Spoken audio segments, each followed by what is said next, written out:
2 weeks later. Tonight is the lunar eclipse ball, and I'm beyond excited. My world has changed drastically from the way I've lived since I was 5 and became an omega and servant for the pack house.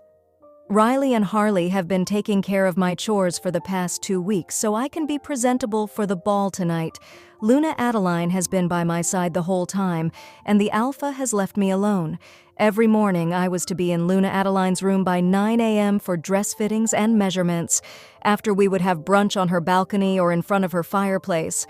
Dress fittings, hair appointments, and makeup consultations were a big part of my life now.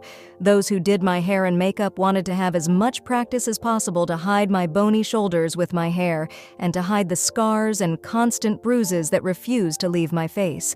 Luna Adeline says that we need to be ready by 3 p.m. so we can arrive at the ball by 5 p.m. The Moonlight Eclipse Pack is the strongest and most dangerous pack in the world and is where the ball will be held. The ball is only an hour and a half away, but Alpha Jordan wants us to be early so he can go over the rules with Luna and I, so we don't embarrass him. The rest of the pack will follow behind our car to the ball, and is another reason Alpha wants us to be early, so he knows everyone made it. Luna and I are having a lunch of ribs and salad, so we will have enough energy to last through the night. Luna Adeline tells me about what to expect so I don't freak out when we get there. Every pack will be there with at least 50 wolves. The past Alpha King and Luna will be there along with their son, the current king. Don't go near the king. He has a tendency to be standoffish and angry from not finding his mate. He projects his power constantly, and many are afraid of him, but without a mate he has a hard time controlling it. Alpha and I will have to greet them, but you won't have to if you do not want. Alphas and Lunas from other packs will come up to us to strengthen alliances and trade. Some are friendly, others not so much. Alpha Jordan will do most of the talking. There will be loud music and dancing in the center of the room. The king and his parents have a balcony that they might be in if they are not on the floor. Luna Adeline takes a deep breath before continuing. Audrey, if you find your mate, you will be allowed to leave this pack and go to his. Alpha Jordan and I can't keep you here, and you will finally be free. Do not be afraid of them. The moon goddess prevents your mate from hurting you.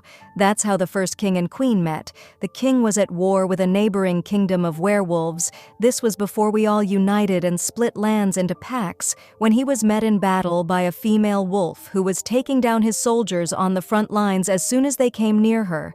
She never killed, only injured. This amazed the king, but he needed to win, so he went to the front lines to take down the female warrior.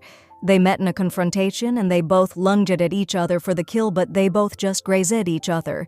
They were baffled and tried for hours on end to end the other until the moon goddess came into the middle of their fight and gave them the knowledge of being mates. She then bestowed all wolves with the ability to smell their mate, instead of them having to be lonely and wait for a battle in hopes of finding that one soldier who couldn't harm them.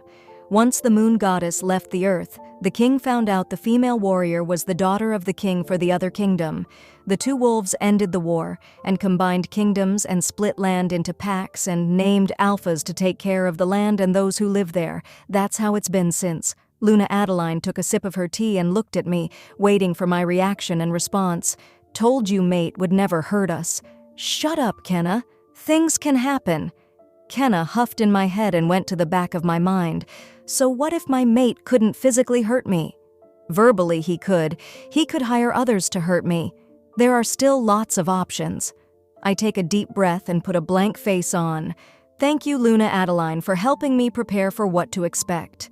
Now then, let's get ready. Luna Adeline smiled and clapped her hands together as she stood from her seat.